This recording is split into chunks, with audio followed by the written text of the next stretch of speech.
안녕하세요. 즐거운 책방입니다. 네, 오늘 소개해드릴 책은요. 저번 시간에 이어서 루미님의 작품을 소개를 해드릴게요. 루미님의 책, 루미의 오화 모음집이라는 책이에요. 저번 시간에 잠깐 간략하게 소개를 해드렸는데 오늘은 이제 이 책에 대해서 소개를 해드릴게요. 근데 저번 시간에 이분의 플레임을 소개를 안 해드렸더라고요. 그래서 오늘 소개를 해드릴 건데요. 검색을 할 때는 이분의 작품을 검색을 할 때는 그냥 루미로 검색을 하시는 게 더 많이 나와요.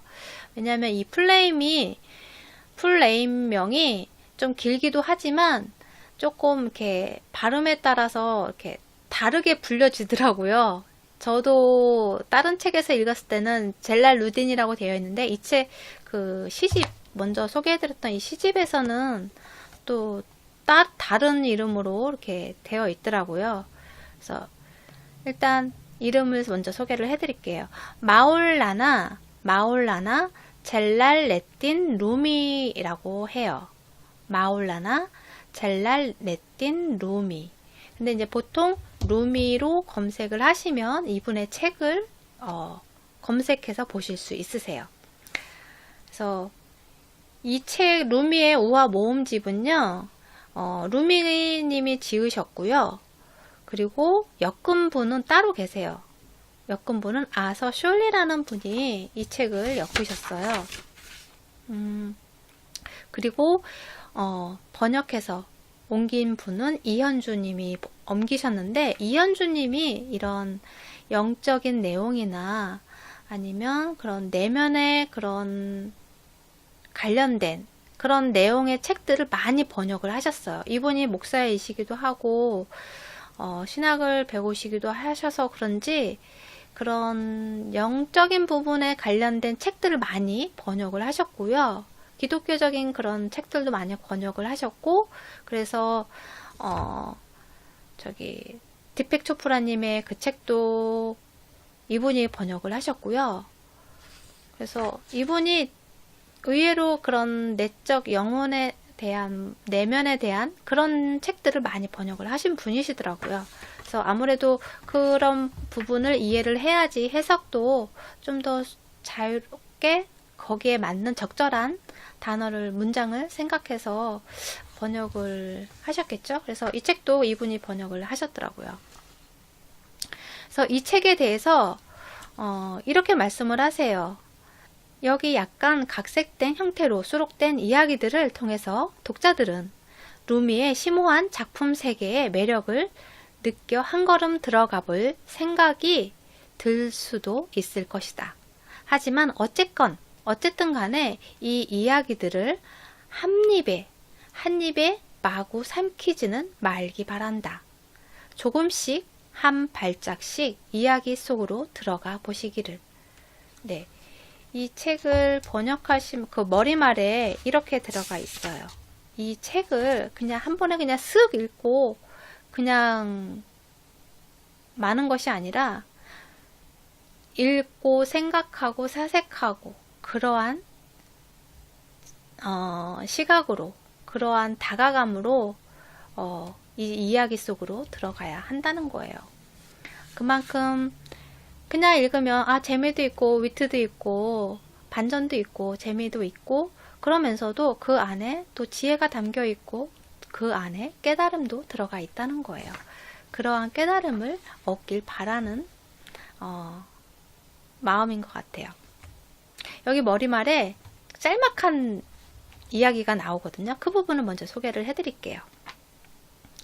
오, 그대가 라일리인가? 예, 칼리프가 말했다. 그대가 내 친구 마주눈으로 하여금 사랑에 빠져서 정신을 잃게 만든 그 미모의 라일리라고? 이해할 수 없군. 내 눈에는 다른 여자들과 별로 다를 바 없는 평범한 용모인데. 라일리가 대꾸했다. 네, 그 미모의 라일리가 대꾸를 했어요. 하지만 당신은 마주눈이 아니잖아요. 네. 칼리프 눈에는 그렇게 보일지 몰라도 그 라일리를 사랑하는 정말 한눈에 반한 마주눈은 마일리를 생각하는 바라보는 그 눈이 아니라는 거죠. 그러니까 어떻게 보면 제 눈에 안경이고 내가 사랑에 빠지면 그 사람이 이 세상에서 제일 예쁜 그런 사람으로, 제일 멋진 사람으로 보이듯이 그런 것도 생각할 수 있고요. 그리고 또 칼리프가 라일리한테 직접적으로 그렇게 자기 친구 마주눈이 사랑에 빠질 정도로 그렇게 막 정신을 잃을 정도로 만든 사람이 정말 미모의 라일리라고 생각을 했는데 실제로 라일리를 보니까 그냥 평범한 거예요. 자기가 다른 여자들하고 본 거랑 별 다를 바가 없어요. 그렇게 이야기를 하니까 라일리가 그거에 대해서 칼리프한테 일침을 놓쳐. 당신은 마주눈이 아니잖아요. 당신은 나를 사랑하는 마주눈이 아니잖아요. 그렇게 일침을 놓쳐.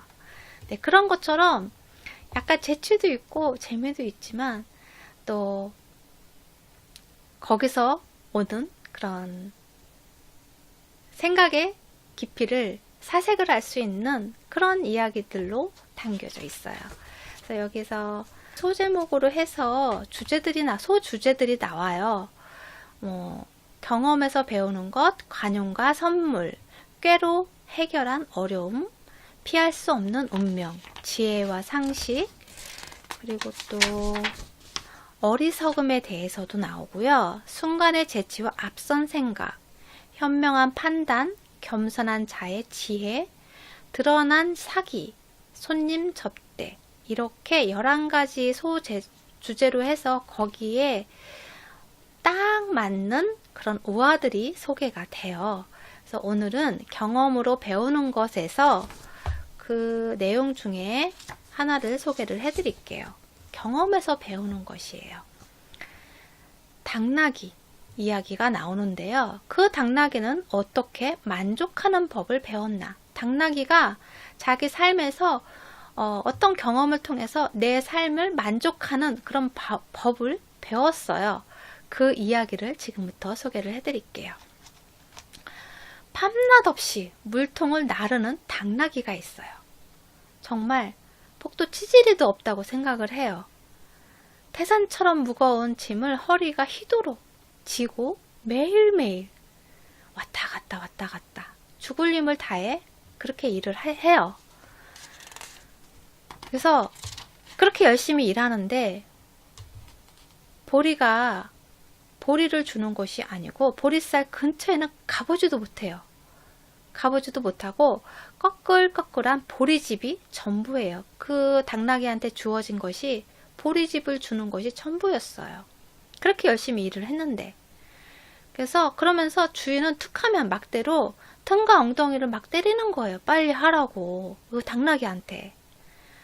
그런데 어느 날 왕실 마구간을 돌보는 마부가 당나귀를 보고 불쌍한 마음이 든 거예요. 열심히 막 허리가 휘도록 열심히 일하는데 말라서 막 먹지도 못하고 제대로 먹지도 못하고 그렇게 일만 하는 당나귀가 불쌍한 거예요. 그래서 당나귀 주인하고 좀 알고 지내는 사이여서 그 당나귀 주인한테 어떻게 저 지경이 되도록 부려먹는단 말인가 그렇게 이야기를 한 거예요. 등이 완전히 굽었군 그렇게 이야기를 했어요. 일단 주인이 집안이 워낙 가난해서요. 저 지경이 되었는데도 어떻게 해줄 수가 없네요. 그렇게 이야기를 하는 거예요. 너무 가난해서 이 당나귀를 어떻게 챙겨주고 뭐 이렇게 보리쌀이라 줄 수 있는 여력이 하나도 없다는 거예요. 그러니까 이제 왕실의 그 사람이 왕실 마구간 그 사람이 이제 당나귀가 불쌍하니까 당나귀를 이제 좀 쉬게 해야겠다고 하면서 며칠 동안 저 당나귀를 나한테 맡기게 내가 왕실 마구간에 들여놓겠네 그렇게 한 거예요. 그랬더니 이제 당나귀의 주인도 이제 좋다고 하면서 그러라고 했어요. 그래서 이 사람이 당나귀를 데리고 왕실 마구간으로 갔어요. 왕실 마구간이니까 얼마나 좋아요. 깨끗하고 청소해주는 사람도 있고 때 되면 밥 주고 너무너무 관리를 잘해주는 거예요. 그래서 이 당나귀가 하나님한테 속으로 막 울부짖어요. 하나님, 저는 당신의 피조물이 아닌가요? 그러면서 원망을 섞인 말을 막 하는 거예요. 제가 말이 아니라 당나귀인 것은 사실입니다만 그것이 밤낮으로 무거운 짐을 나르며 고픈 배와 아픈 상처 때문에 잠도 제대로 못 자는 이유가 되는 겁니까? 제가 몇 번이나 죽고 싶다고 했던가요? 그런데 저 기름지고 행복한 말들을 보십시오. 왜 저만 이토록 아프고 비참하게 살아야 합니까? 그러면서 막 한탄을 하는 소리를, 그 원망의 부르짖음을 울부짖으면서 그렇게 하나님께 이야기를 하고 있었어요. 그런데 그때 나팔 소리가 들리면서 사람들의 외침 소리가 들리는 거예요. 전쟁이다, 전쟁! 전쟁이 난 거예요. 그러더니 병사들이 막 달려와서 마구간에 달려오더니 말들을 다 데리고 나가는 거예요. 안장을 치우고 말들한테 안장을 위에 올려놓고 병사들이 타고 막 달려서 나가는 거예요. 그러더니 밤늦게 그 말들이 다 돌아온 것이 아니고 몇몇의 말들만 돌아왔어요. 그런데 다리가 부러지거나 등에 화살이 박히거나, 근데 등에 화살이 박혔는데도 그걸 뽑지 못하고 온몸에 피투성이가 돼서 들어온 거예요. 그래서 수의사들이 달려와서 그 등에 꽂힌 화살을 뽑느냐 애를 쓰고 그 화살을 뽑느냐고 고통에 몸부리치는 그런 말들을 보고 있었어요. 그러면서 당나귀가 그 광경을 보고, 난장판이 된 그런 광경을 보고 속으로 이렇게 이야기를 해요. 하나님, 거기 계십니까? 제발 아까 제가 투덜거리며 불평했던 것들 모두 안 들으신 걸로 해주십시오. 내가 아까 막 뭐라고 불평했잖아요, 하나님한테. 그거를 안 들은 걸로 해주십시오. 여기 사는 값으로 저토록 심한 고통을 지불해야 한다면 전에 살던 집으로 기꺼이 돌아가겠습니다. 네, 이것이 경험에서 나오는, 경험을 통해서 배우는 것의 이야기예요. 예, 어떠셨어요? 재미있으면서도 또 내가 있는 그 지금의 현실에서 어떻게 보면 불평불만만 할 것이 아니고, 그리고 또 다른 사람이 좋아 보여도 그 안에 또 고통이 들어가 있는 것을 알 수 있잖아요. 그러한 것처럼 경험을 통해서만 통해서 알 수도 있지만, 우리가 이러한 이야기를 통해서도 우리가 배우는 것이 있지 않나 싶어요. 그리고 또 하나를 소개를 해드릴게요. 지혜와 상식에 관한 이야기예요. 지혜와 상식에 관한 우화인데요. 한 배에 탄 두 사람이라는 제목의 우화예요. 한 배에 두 사람이 탔어요. 배에 탄 문학 박사가 사공에게 물었어요. 말해보게, 자네 문법을 배웠나? 그렇게 물어봤어요. 그랬더니 사공이 대답했어요. 웬걸요? 못 배웠습니다. 박사가 탄식을 하면서 말을 하는 거예요. 아유, 저런, 안 됐군. 문법도 모르고 살다니. 인생의 절반을 낭비한 셈이군. 그렇게 말을 하는 거예요. 자기는 이제 문학 박사니까 문법을 모른다고 하니까, 이 뱃사공이 문법을 모른다고 하니까 인생의 절반을 낭비한 셈이군. 그렇게 말을 한 거예요.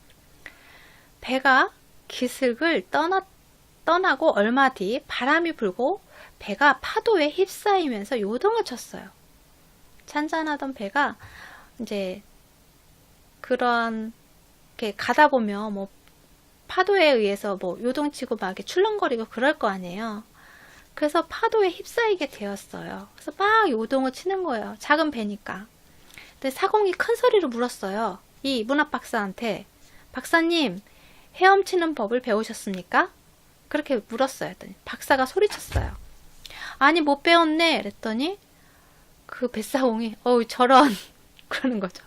사공이 탄식을 하면서 어우 저런 그러는 거예요. 그러면서 안 됐군. 헤엄치는 법도 모르고 살다니 인생의 전부를 허비한 셈 아닌가. 네, 잘못해서 물에 빠지면 죽잖아요. 인생의 전부를 잃을 수 있는 그런 시점이잖아요.